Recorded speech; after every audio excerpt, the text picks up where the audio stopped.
오늘 말씀은 사도 베드로의 설교라고 알려진 한 부분입니다.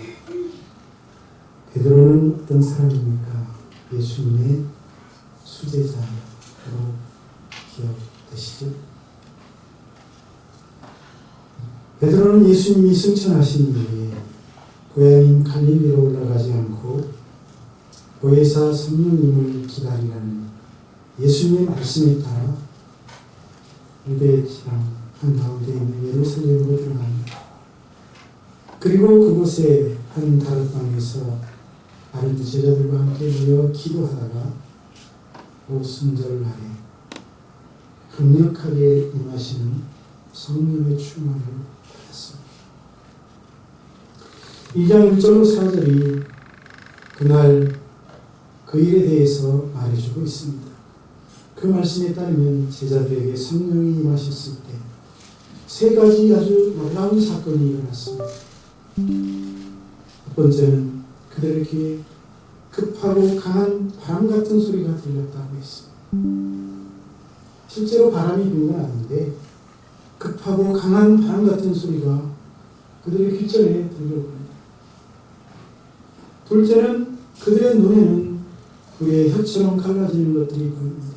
그리고 그것들이 각 사람 머리 위에 하나씩 나여 있습니다. 그리고 세 번째는 그들의 입이 열려서 방언이 터졌습니다. 방언을 말하기 시작한 것입니다. 그리고 이런 성령의 임재로 일어난 현상, 특히 그 중에서 제자들이 방언을 하는 것을 보고 당시 지중해 각지에서 절기에 따라 유대에 올라왔던 유대인들이 깜짝 놀랍니다. 왜 놀랐을까요? 지금 예수님의 제자들이 그 유대인들이 흩어져 살고 있는 이방 지방에 사는 주민들이 사용하는 말로 예수님의 죽으심과 부활에 대하여 말하고 있었기 때문에 11절 하는 거죠. 우리가 다 우리의 각 언어로 하나님의 큰 일을 말하심을 듣노라. 하나님의 큰 일. 예수께서 세상을 구원하시기 위하여 십자가에 못 박혀 죽으시고 부활하신 사건을 말이죠. 이방 지역에서 살다가 절기를 새로운 유대인들은 예수님의 제자들이 한 번도 가본 적이 없는 지역의 말, 한 번도 배운 적이 없는 이방 사람의 말을 그 본토인들보다 더 유창하게 하는 것을 보고 신기해하고 있습니다. 그리고 어떤 사람들은 이해가 안 돼서 그들이 이러는 것은 술 취했기 때문이라며 나름대로 진단하고 그리고 조롱합니다. 그리고 그들의 주장이 설득력이 있었는지 힘을 얻습니다. 근데 여러분, 이런 말은 조금만 생각해보면 말이 되지 않는 주장이라는 사실을 알 수 있습니다. 여러분, 술에 취해 보신 적 있습니까? 술 취하면 어떻게 되나요? 한국어만 사용하던 토박이 한국인이 한 번도 외국에 가본 적이 없고 외국어를 배운 적이 없는 사람이 술에 취했어요. 갑자기 그가 태국어를 유창하게 합니까? 중국어나 일본어를 유창하게 하게 됩니까? 그렇지 않죠? 술에 취하면 오히려 해가 꼬여서 그가 그렇게도 유창하게 사용하는 한국어도 똑바로 발음하지 못하는 경우가 많습니다. 따라서 제자들이 술에 취해 이러는 것이라고 주장하는 말은 말이 되지 않는 것입니다. 그럼에도 유대인들은 그런 주장에 동조하고 조롱하고 그런 놀라운 사건, 그런 이해할 수 없는 충격적인 현상을 이해하려고 생각하지 않습니다. 상식을 가진 사람이라고 한다면 조금만 생각해도 이건 이상한 일이야 라고 할 수밖에 없는 거룩한 성령의 임재로 일어난 특별하고 놀라운 현상을 술꾼들의 술주정으로 몰아세우며 그 원인이 무엇인지 알아보려고 하지 않았죠. 그런 유대인들을 향하여 베드로와 제자들이 일어나서 말합니다. 성령 충만한 제자들 외칩니다. 우리는 술에 취한 것이 아니다. 이 현상은 저 수백 년 전에 선지자 요엘을 통해 하신 예언을 이루신 것이라고 외쳤습니다. 요엘이 뭐라고 말했습니까? 17절 18절 알세 내가 내 영을 모든 육체에 부어주리니 너희의 자녀들은 예언할 것이요 너희의 젊은이들은 환상을 보고 너희의 늙은이들은 꿈을 꾸리라. 그때 내가 내 영을 내 남종과 여종들에게 부어주리니 그들이 예언할 것이요. 할렐루야.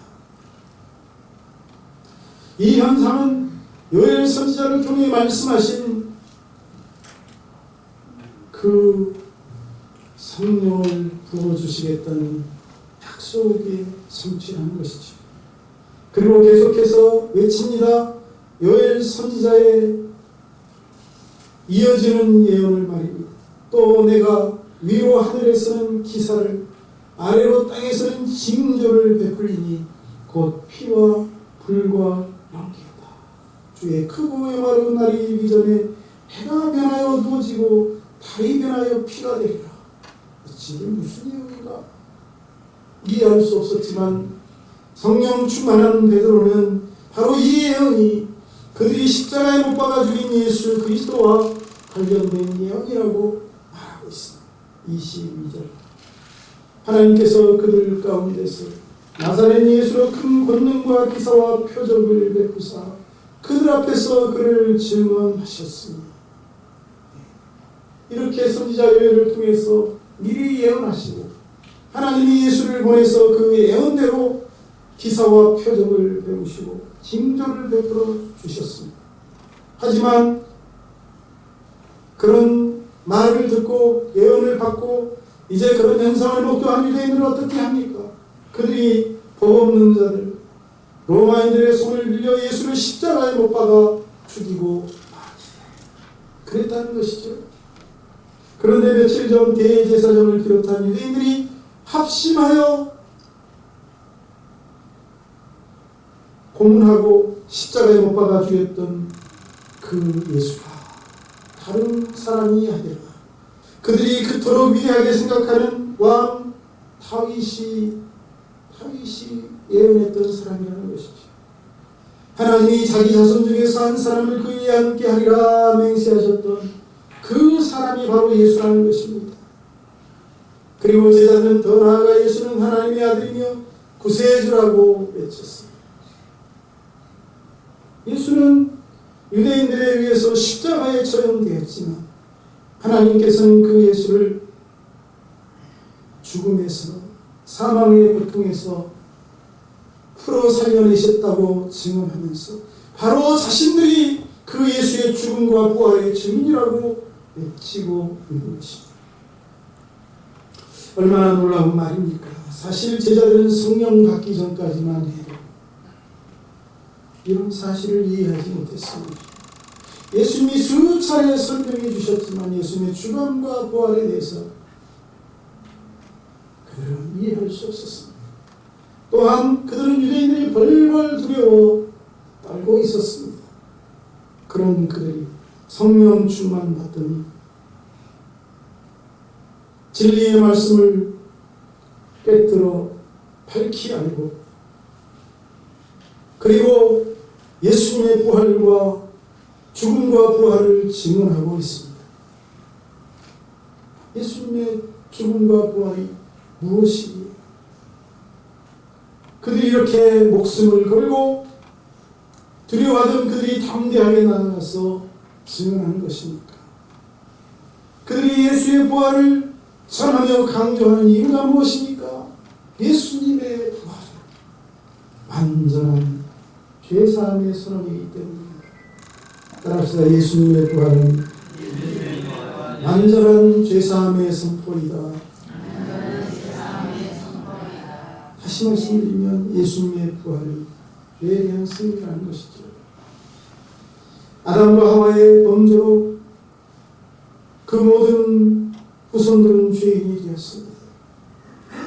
죄 가운데 태어나 죄 가운데 살다가 죽습니다. 이 세상에 죄가 없는 사람은 없습니다. 모두가 다 아담의 후손으로 왔기 때문이죠. 그래서 성경으로 와서 3장 23절에서 모든 사람이 죄를 범하였으니 하나님의 영광에 이르지 못하더니 하며 모든 인간들이 죄 아래 갇혀 있다고 선언하고 있습니다.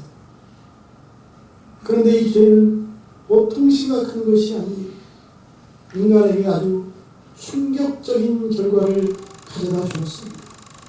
그것은 살아계신 하나님, 생명의 주인이신 하나님과의 단절을 가져와 중국에는 죽음이라는 결과로 이어졌습니다.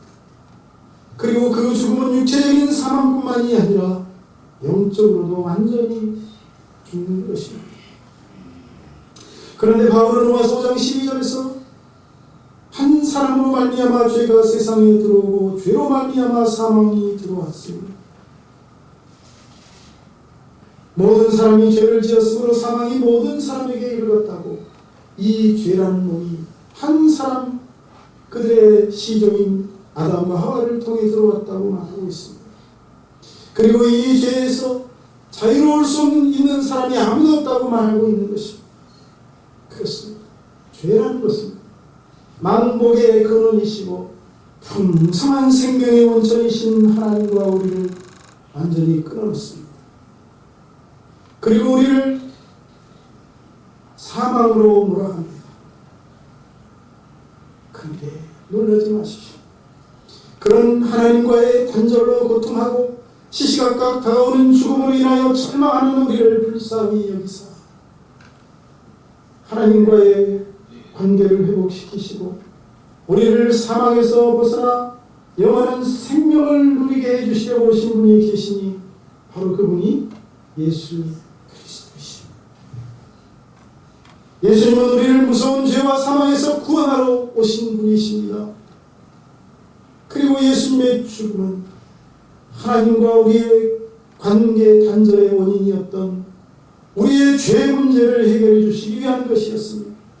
예수님의 부활은 이제 우리의 죄가 완전히 해결되어 죄 없는 상태, 의인의 모습으로 부활하였음을 선언하는 사건입니다. 할렐루야. 죄로 인하여 죽은 우리가 예수 그리스도를 통해 다시 살아난 것입니다. 다시 부활한 것입니다. 로마서 4장 25절이 그 사실을 말하고 있습니다. 예수는 우리가 범죄한 것 때문에 내줌이 되고 또한 우리를 의롭다 하시기 위하여 살아나셨습니다. 예수를 통해 그의 죽음을 통해 부활을 통해 우리가 의인이 되었다는 것이죠.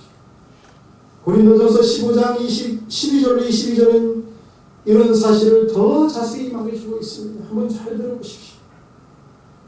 그리스도께서 죽은 자 가운데서 다시 살아나셨다 전파되었거든 너희 중에 어떤 사람들은 어찌하여 죽은 자 가운데서 부활이 없다 하니 부활이 있다는 것이죠. 만일 죽은 자의 부활이 없으면 그리스도도 다시 살아나지 못하셨으리라. 그리스도께서 만일 다시 살아나지 못하셨으면 우리가 전파하는 것도 헛것이요 너희의 믿음도 헛것이며 또 우리가 하나님의 거짓 증인으로 발견되니 우리가 하나님이 그리스도를 다시 살리셨다고 증언하였습니다. 만일 죽은 자가 다시 살아나는 일이 없으면 하나님이 그리스도도 다시 살리지 아니하셨습니다. 예수님의 부활은 부활이 있다는 사실을 알리기 위한 것이라는 것이죠. 만일 죽은 자가 다시 살아나는 일이 없으면 그리스도도 다시 살아나는 일이 없었을 터이요. 그리스도께서 다시 살아나는 일이 없으면 너희의 믿음도 헛되고 너희가 여전히 죄 가운데 있을 것이요 또한 그리스도 안에 잠자는 자도 많아였으니 만일 그리스도 안에서 우리의 바라는 것이 다만 이 세상에 살 뿐이면 모든 사람 가운데 우리가 더욱 불쌍한 사이다. 그러나 이제 그리스도께서 죽은 자 가운데서 다시 살아나사 잠자는 자들의 첫 열매가 되셨도다. 할렐루야. 사망이 한 사람으로 말미암아 왔으니 죽은 자의 부활도 한 사람으로 말미암도다. 아담 안에서 모든 사람이 죽은 것 같이 그리스도 안에서 모든 사람이 삶을 얻으리라. 예수님의 부활, 저와 여러분의 부활을 말해주고 예수님의 다시 사심은 저와 여러분이 다시 사는 것을 보여준다는 것입니다. 그렇습니다. 예수님의 부활. 그래서 완전한 죄사함의 선언이며 죄를 이기고 우리가 부활했음을 알리는 선포인 것입니다. 그래서 제자들이 목숨을 걸고 예수님의 부활을 전하고 있는 것이죠. 저와 여러분, 예수님의 부활을 통해 자신의 부활을 바라볼 수 있기를 축복합니다. 그리고 이 예수의 부활을 증언하고 다른 사람들에게 부활의 소망을 주는 삶을 살아갈 수 있기를 주님의 이름으로 축복합니다. 또한 제자들이 예수님의 부활을 목숨을 걸고 전하는 이유는 예수님의 부활이 사망 권세를 깨뜨렸음을 선포하는 사건이기 때문입니다. 따라합시다. 사망 권세가 깨어졌다. 예수님의 부활은 죽음에 대한 승리라는 말입니다. 자신 인간에게 있어서 죽음은 극복할 수 없는 장벽입니다. 도저히 뛰어넘을 수 없는 막힌 담입니다. 죽음은 그래서 그야말로 끝임을 알려주는 가장 확실한 현실입니다. 따라서 인간에게 죽음은 절망이요 패배이고 더 이상 희망이 없다는 사실을 알려주는 사건이죠. 그래서 죽음 앞에서 사람들은 두려워합니다. 기쁘게 죽음 앞에 서는 사람이 없습니다. 이 세상에 죽음처럼 인간을 무기력하게 만드는 것은 없습니다. 그러나 그렇다고 슬퍼하지 마십시오. 생명이신 우리 예수님이 죽음의 장막을 깨뜨리고 이 죽음의 사슬을 끊어버리셨습니다. 예수님은 십자가에 못 박혀 죽으셨지만 그 죽음을 이기시고 부활하신 줄로 믿습니다. 예수님이 사망과 싸워 승리하신 것입니다. 자, 그렇다면 예수님이 부활하신 것이 나와 무슨 관련이 있나요? 예수님이 왜 사망 권세와 싸우시고 무엇을 위하여 부활하셨습니까? 바로 예수님의 싸움, 우리를 위한 싸움입니다. 예수님의 부활은 저와 여러분을 위한 부활인 줄로 믿습니다. 예수님이 이미 말씀하셨습니다. 요한복음 11장 25절 26절에서 나는 부활이요 나를 믿는 자는 죽어도 살겠고 무릇 살아서 나를 믿는 자는 영원히 죽지 아니하리라. 이것은 내가 나와 관련된 것입니다. 부활이신 예수를 믿는 자는 부활한다는 것이죠. 요한복음 14장 6절도 내가 곧 길이요 진리요 생명이 나로 말미암지 않고는 아버지께로 올 자가 예수님을 통해서 더러운 죄인이 부활하여 의인이 되어 하나님 앞에 간다는 것이죠. 이제 우리는 생명이신 예수님이 죽음을 이기시고 부활하시고 죽음을 넘어서서 영원한 생명의 세계로 나아갈 수 있게 된 줄로 믿습니다. 사실 영생은 하나님께서 처음부터 우리에게 주셨던 것입니다. 하지만 우리는 하나님께 범죄함으로 이 영생을 잃어버리고 말았습니다. 창세기 2장 16절 17절에서 하나님이 아담에게 말씀하십니다. 동산 각종 나무의 열매는 내가 임의로 먹되 선악을 알리하는 나무의 열매는 먹지 말라. 먹는 날에는 반드시 죽으리라 하고 말씀하셨죠. 그리고 그 말씀은 그대로 아담과 하와가 선악과를 따먹자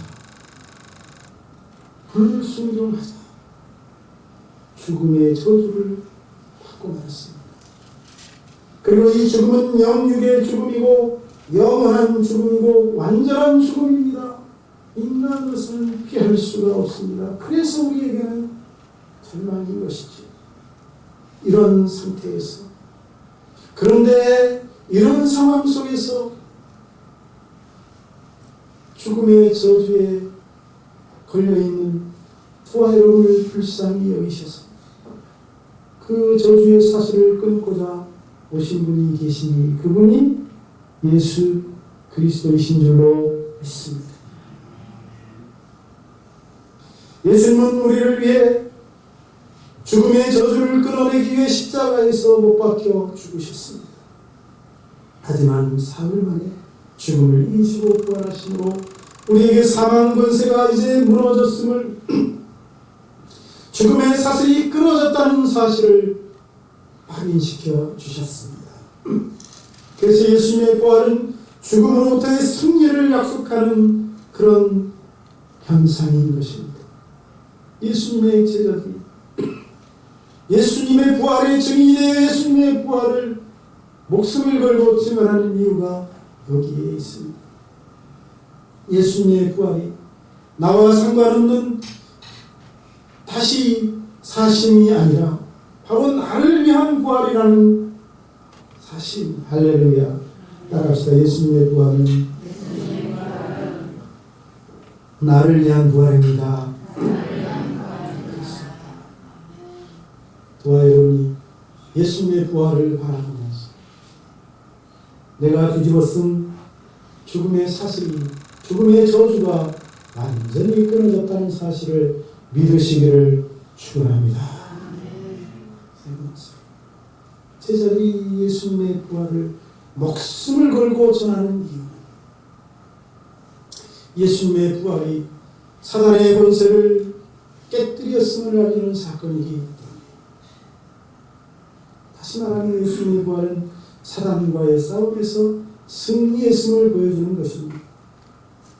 사단은 사실 사람들보다 강한 능력과 권세를 가지고 있습니다. 사단은 세상 권세도 잡고 있습니다. 그것을 단적으로 보여주는 사건이 40일을 금식하신 예수님께 사탄이 나타나 시험한 세 번째 시험을 보면 명확하게 알 수 있습니다. 세 번째 시험이 무엇이었습니까? 바로 이 세상 권세와 관련된 것이었습니다. 마태복음 4장 8절 10절, 마귀가 또 그를 데리고 지극히 높은 산으로 가서 천하만국과 그 영광을 보여 이르되, 마귀가 예수님께 그가 가진 세상의 그 큰 권세를 보여주는 것입니다. 그러면서 뭐라고 말합니까? 만일 내게 엎드려 경배하면 이 모든 것을 내게 주리라. 여러분, 사탄의 이 말은 그가 세상 권세를 가지고 있음을 보여주는 것입니다. 하지만 예수님은 사탄아 물러가, 기록되었으되 주 너의 하나님께 경배하고 다만 그를 섬기라 하였느니라며 이런 지하에 사탄의 유혹을 뿌리치십니다. 그래서 사탄이 물러갔습니다. 하지만 물러간 듯 보이는 사탄은 그 이후로도 집요하게 예수님을 공격했습니다. 그래서 마침내 예수님을 체포하여 법정에 세우고 예수님을 고민하고 예수님께 고난을 가하고 그리고 십자가에 못 박아 죽이는 데 성공합니다. 사탄은 하나님을 섬기는 거룩한 유대교와 그 유대교 지도자들의 손, 그리고 로마 권력자들의 손으로 예수님을 십자가에 못 박아 죽이게 하고 무덤 속에 던져놓고 무덤 입구를 막아버렸습니다. 하지만 여러분, 우리 예수님은 사흘 만에 그 무덤 문을 열고 부활하신 줄로 믿습니다. 예수님이 사탄과의 싸움에서 승리하신 것입니다. 예수님은 폭력과 무력을 사용하시지도 않고 사탄의 모든 공격을 피하지 않고 다 받아내시면서도 오히려 승리하신 것입니다. 얼마나 놀라운 사건입니다. 그러므로 예수님의 부활은 사단과의 싸움에서 완전히 승리했다는 사실을 온 천하에 공포하는 사건인 줄로 믿습니다. 그렇다면 여러분, 예수님이 왜 사탄 마귀와 싸우셔야 했습니까?